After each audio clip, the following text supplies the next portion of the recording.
सोहळा आनंदाचा गजर विठुरायाचा अखंड हरिणाम सप्ताह मौजे बाहेगव्हाण तालुका वडवणी जिल्हा बीड दिनांक 31 डिसेंबर 2020 ते 6 जानेवारी 2021 प्रेक्षेपण आपल्या आवडत्या मराठी हॉटस्पॉटवर।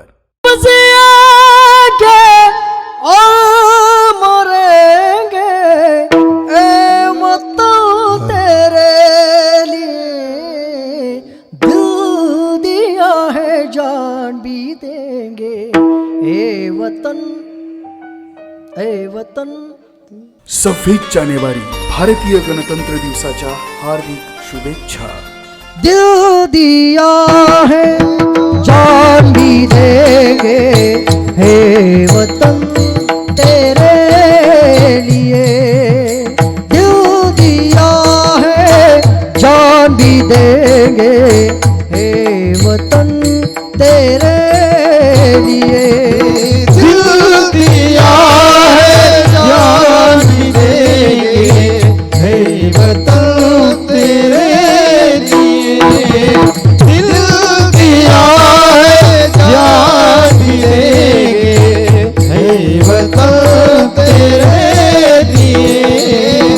हर तरफ अपना करेंगे हे वतन तेरे लिए। दिल दिया है जान भी देंगे हे वतन तेरे लिए।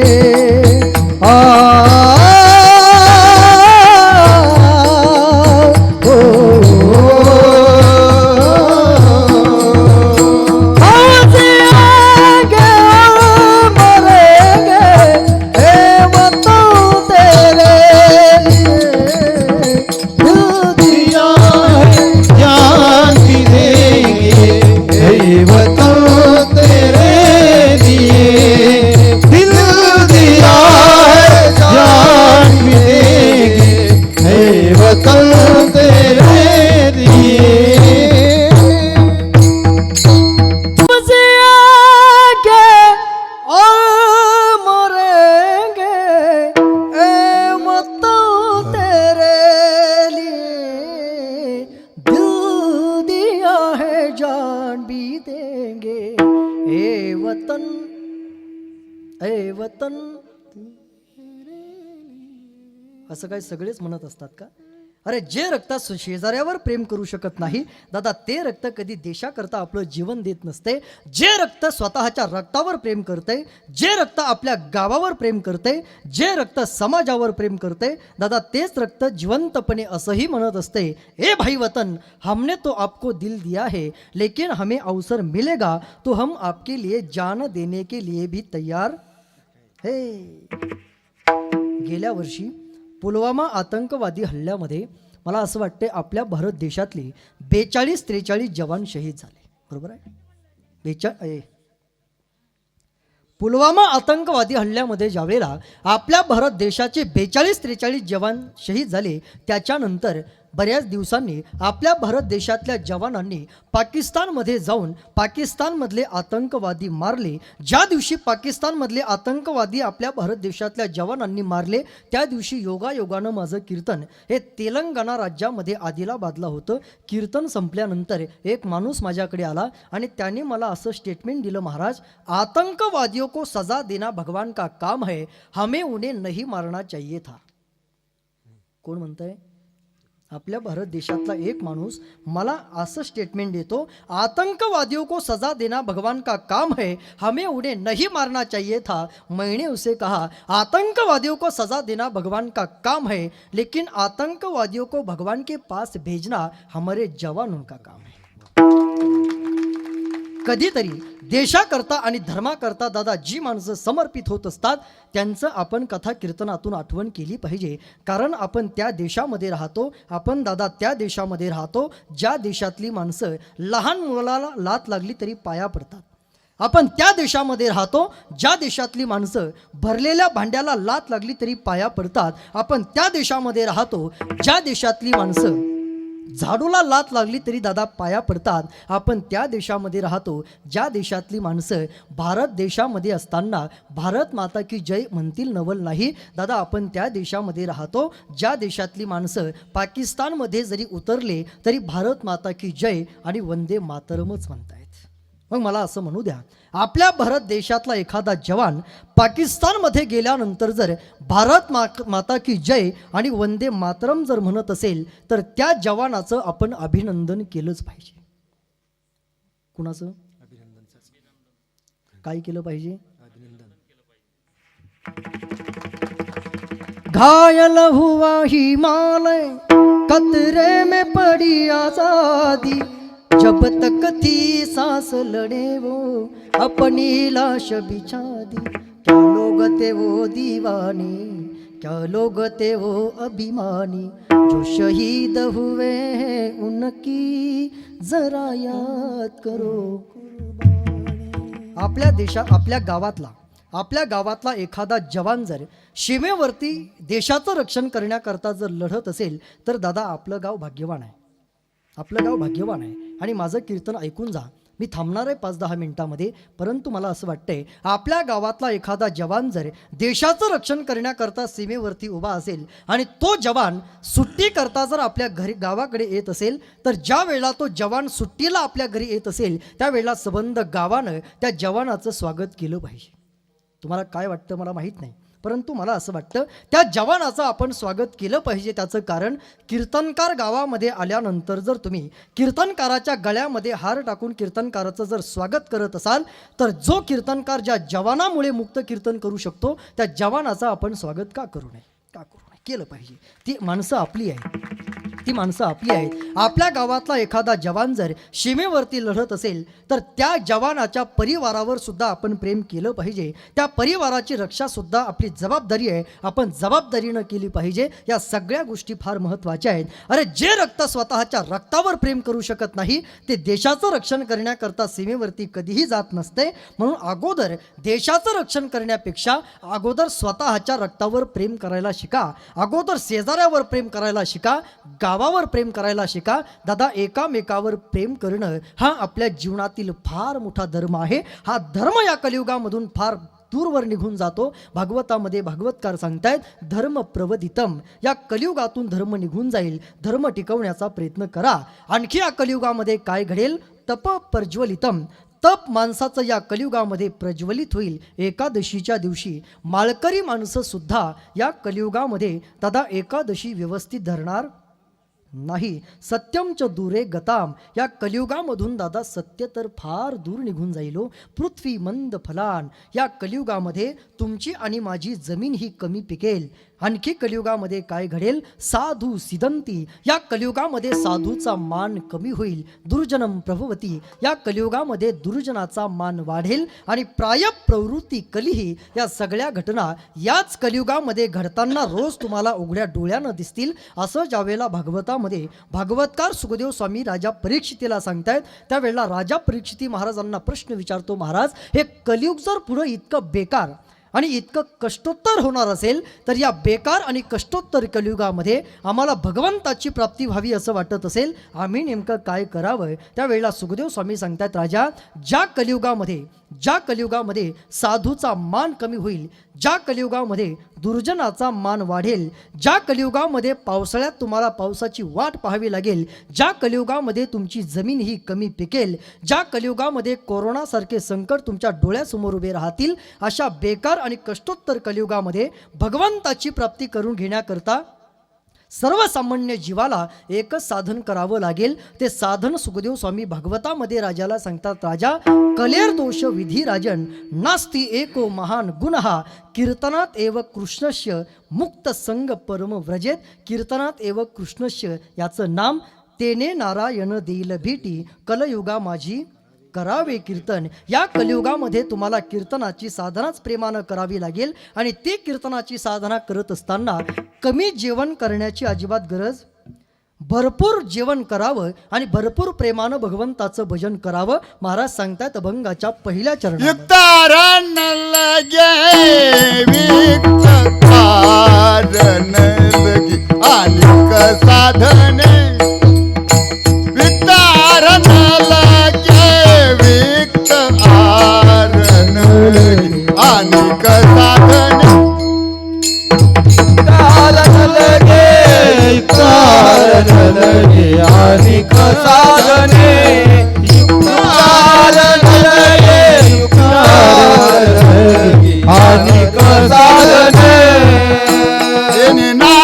नारायण दाखविले अल्प नारायण दाखविले कलियुगा माझी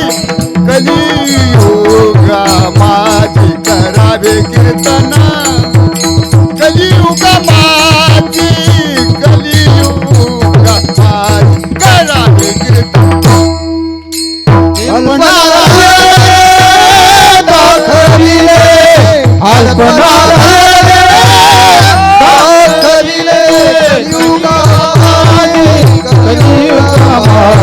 करावे कीर्तन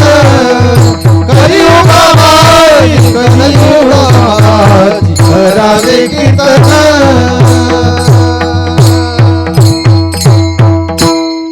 युक्त आहार नलगे आणिक साधने अल्प नारायणे दाखविले.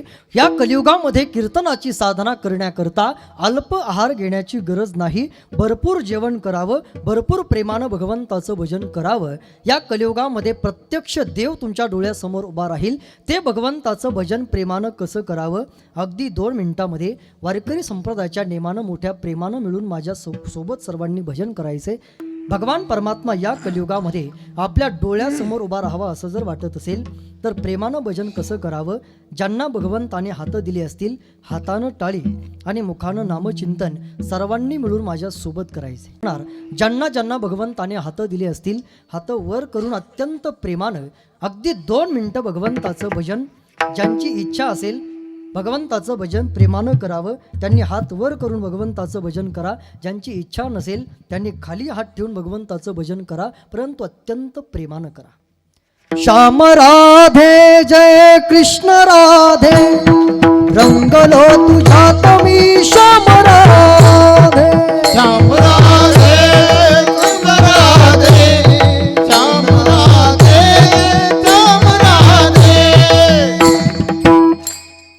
हे तुम्ही माझ्या सोबत पाठीमागे सर्वांनी म्हणायचे. ते तुम्ही गाणं ऐकलं असेल ना, गाणं याड लागलं रंगलो तुझ्यात याड लागलं. फक्त याड लागलं म्हणण्याऐवजी श्याम राधे म्हणा, म्हणजे भगवंताचं भजन तरी होईल. श्याम राधे जय कृष्ण राधे रंगलो तुझ्यात मी श्याम राधे. श्याम राधे श्याम राधे रंगलो मी तुझ्यात श्याम राधे. श्याम राधे जय जय कृष्ण राधे. श्याम राधे जय जय कृष्ण राधे. श्याम राधे जय कृष्ण राधे रंगलो तुझ्यात मी श्याम राधे. श्याम राधे कृष्ण राधे रंगलो तुझ्यात श्याम राधे. श्याम राधे कृष्ण राधे रंगलो तुझ्यात मी ग. कृष्ण राधे श्याम राधे श्याम राधे जय जय श्याम. श्याम राधे जय जय कृष्ण राधे. श्याम राधे जय जय कृष्ण राधे. श्याम राधे जय कृष्ण राधे रंगलो तुझ्यात मी श्याम राधे. श्याम राधे कृष्ण राधे रंगलो तुझ्यात श्याम राधे. रंगलो तुझ्यात मी श्याम राधे. रंगलो तुझ्यात मी श्याम राधे रंगलो तुझ्यात मी श्याम राधे. डब्बार कुमार कुमार कुमार कुमार कुमार कुमार कुमार. युक्त आहार न लगे अनेक साधने अल्प नारायणे दाखविले. कलयुगा माझे करावे कीर्तन तेने नारायण देईल भेटी. अभंगाच्या पहिल्या आणि दुसऱ्या चरणामध्ये जगद्गुरु तुकोबराय कीर्तन साधना आपल्याला करायला सांगतायत. ती कीर्तन साधना करत असताना महाराज सांगतायत अंगाला भस्म लावून डोंगरात जाण्याची अजिबात गरज नाही. नलगे लौकिक सांडावा व्यवहार घ्यावे वनांतर भस्मदंड.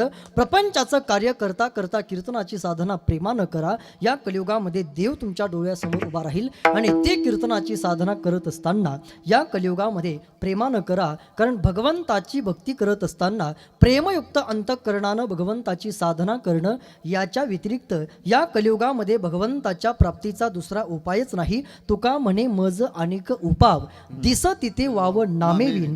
कलयुगा माझी करावे कीर्तन तेने नारायण देईल भेटी. संकल्पित वेळेमध्ये अभंगाच्या चारही चरणाचा भावार्थ तुमच्या पुढे ठेवला. अभंगाचा सगळा अर्थ सांगितल्यानंतर तो अगदी असाच असेल असा काय माझा दावा नाही, अशी माझी आत्मप्रौढी नाही, असा माझा अहंकारही नाही. जगद्गुरु तुकोबरायांनी ज्या पद्धतीनं मला बुद्धी दिली त्या पद्धतीनं जगद्गुरु तुकोबरायांच्या अभंगाला न्याय देण्याचा अल्पसा प्रांजळ आणि केविल मना प्रयत्न केलाय. गावामध्ये येण्याचा पहिला योग आहे. बोलता बोलता एखादा शब्द जर अंतःकरणाला लागला असेल, मोठं अंतःकरण करून मला क्षमा करा. जाता जाता एक सांगेल, एकामेकावरती प्रेम करा. प्रेमानं प्रेम वाढेल, द्वेषानं द्वेष वाढेल. कुणाचा तरी द्वेष करत बसण्यापेक्षा एकामेकावरती प्रेम करा. धर्माविषयी जागृत राहा. व्यसन या गोष्टीपासून आपलं जीवन लांब ठेवा. तरुणांना आणि लहान मुलांना कथा कीर्तनामध्ये घेऊन येत चला. आपली लहान लहान मुलं कथा कीर्तनाला येणं फार महत्त्वाचं आहे. गावामध्ये समाधान वाटलं, आपली बालगोपाळ कथा कीर्तनाला आलेली आहेत. कीर्तनामध्ये लहान मुलांनी व्यत्यय करू द्या. कीर्तनामध्ये लहान मुलाला झोपू द्या. ती झोपडी तरी कीर्तनामध्ये आली पाहिजेत. त्यांनी धिंगाणा कीर्तनामध्ये घातला तरी आम्ही त्यांचा धिंगाणा सहन करायला तयार आहोत. परंतु आपली मुलं कथा कीर्तनाला येणं फार महत्त्वाचं आहे. कारण हल्ली मुलांना देव, देश आणि धर्म फक्त या व्यासपीठावरच कळेल. अन्यत्र मुलांना दादा संस्कार आता कुठेही राहिले नाहीत.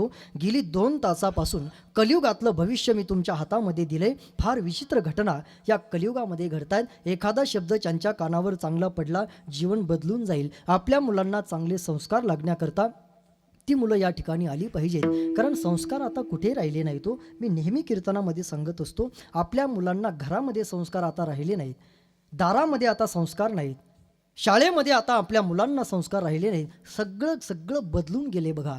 पूर्वीच्या काळामध्ये घरावरती जी पाटी असायची ना, ती पाटीसुद्धा आपल्या लहान लहान मुलांना संस्कार देत होती.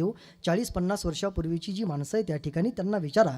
त्यांच्या घराच्या समोर पूर्वी पाटी असायची, अतिथी देवो भव. घरात येणाऱ्या माणसाला देव समजून त्या माणसाची आपल्याकडे पूजा केली जात होती. काळ बदलला. काळ बदलल्यानंतर पाटीसुद्धा काळानुसार बदलली. दुसरा काळ आला. दुसऱ्या काळी दुसरी पाटी उभी राहिली. अर्थात त्या पाटीच्या जागी त्या काळी दुसरी पाटी उभी राहिली. त्याच्यावर त्या काळी लिहिलेलं असायचं, शुभ आणि लाभ. अर्थात शुभही माझंच व्हावं, लाभही माझाच व्हावा. आणि तोच लाभ घरात येणाऱ्या जाणाऱ्यांनी आमचा करावा, अशी ती पाटी लोकांना सांगत होती. तोही काळ बदलला, तीही पाटी बदलली. त्या शुभलाभ नावाच्या पाटीच्या जागेवर तिसरी पाटी उभी राहिली. त्या काळी त्या पाटीवर लिहिलेलं असायचं, वेलकम. वेलकम नावाची पाटी काही काळ लोकांचं स्वागत करतही राहिली. तोही काळ बदलला. वेलकम नावाची पाटी गळून पडली आणि वेलकम नावाच्या पाटीच्या जागेवर आता चौथी पाटी उभी राहिली. आता आपल्या घरातल्या पाटीवर लिहिलेलं असतंय, कुत्र्यापासून सावध. नेमका कोणत्या कुत्र्यापासून सावध राहायचंय हा ज्याच्या त्याच्या संशोधनाचा भाग आहे. अहो, आपल्या या महाराष्ट्रामध्ये एक काळ असा होता की आपल्या घरात येणाऱ्या माणसाला देव समजून आपण त्याची पूजा करत होतो. काळ इतका बदलला की आपल्या घरात कुणी येऊ नये म्हणून आपण आपल्या दारातच कुत्री बांधून ठेवायला लागलो. दारातल्या पाट्या बदलल्या, दारातले संस्कार निघून गेले. घरातले पहाटेची भक्तिगीतंसुद्धा बदलली, घरातले संस्कार निघून गेले. 30-40 वर्षापूर्वी घरामध्ये जी पहाटेची भक्तिगीतं लागायची ना, ती गीतंसुद्धा मुलांना संस्कार देत होती. फार गोड गीतं पूर्वी असायची. घनश्याम सुंदरा श्रीधरा अरुणोदय झाला, उठील वकरी वनमाळी उदया नित्य पानाला. घनश्याम सुंदरा श्रीधरा अरुणोदय झाला. पूर्वीच्या काळामध्ये ही घरामध्ये पहाटेची भक्तिगीतं असायची. काळ बदलला, काळानुसार गीतं बदलली. मध्ये मध्ये पहाटेची भक्तिगीतं लागायची. शुक्र तारा मंदवारा पुन्हा काळ बदलला, काळानुसार गीतं बदलली, मध्ये मध्ये पहाटेची भक्ती गीतं लागायची. फुलले रे क्षण माझे फुलले रे मेहंदीने हो शकुनाच्या मेहंदीने फुलले रे क्षण माझे फुलले रे. पुन्हा काळ बदलला, काळानुसार पहाटेची भक्ती गीतं बदलली, मध्ये मध्ये पहाटेची भक्ती गीतं लागत होती. पहाटे पहाटे हे जरा तुम्हाला लवकर समजेल ना. मला जाग आली, ही मध्ये मध्ये पहाटेची भक्ती गीतं लागायची. आणि दादा आता तर काळच बदलला हो. आता घरामध्ये पहाटे पहाटे भक्ती गीतं लागताय. तांबडं फुटाया लागले. अरे काय पहाटेची भक्ती गीतं आहेत. कोंबडी पडाली टंगडी टंगडी धरून लंगडी. अहो दारातल्या पाट्या बदलल्या, दारातले संस्कार निघून गेले. घरातले भक्ती गीतं बदलली, घरातले संस्कार निघून गेले. शाळेतल्या कविता बदलल्या, शाळेतले संस्कार बदलून गेले. पूर्वीच्या काळामध्ये 30-40 वर्षापूर्वी जी माणसं शाळेत जात होती ना दादा, त्यांना फार चांगल्या कविता असायच्या हो. आनाया निर्मळ पाणी गेलो मी या आसेनी, लगबग भरोनी थाणी परत फिरतो तो तुमचा शर आला, तो उरात ऋतुनी बसला. हे आई गे दीर्घ फोडून हाक, कसा जाऊन पडला झोक. या राजाच्या श्रवणी पडता वाण, हृदयाचे झाले पाणी. शर आला तो धावून आला काळ. किती गोड कविता आहे ना. 30-40 वर्षापूर्वी जी माणसं शाळेत जात होती त्यांना ही कविता होती ना. 30-40 वर्षापूर्वी होती. 30-40 वर्षापूर्वी मी सुद्धा होतो त्यावेळेला. किती गोड कविता आहे. शर आला तो. करडेले बाबा तुम्हाला नव्हती कविता, म्हणजे आपल्याला नव्हती. आपल्याला कोणती कविता होती. या बाळांनो या रे या, लवकर भरभर सारे या, मजा करा रे मजा करा, दारू प्या रे दारू प्या. आणि आपल्या काळात दारुडे जास्त वाढले, त्याचं कारण कविता. बरं, दारू पिणाऱ्याला दारू वाईट आहे हे कळत नाही. कीर्तनकाराने कीर्तना सांगू द्यावं दारू वाईट आहे. सोहळा आनंदाचा गजर विठुरायाचा अखंड हरिनाम सप्ताह मौजे बाहेगव्हाण तालुका वडवणी जिल्हा बीड दिनांक 31 डिसेंबर 2020 ते 6 जानेवारी 2021. प्रेक्षेपण आपल्या आवडत्या मराठी हॉटस्पॉटवर.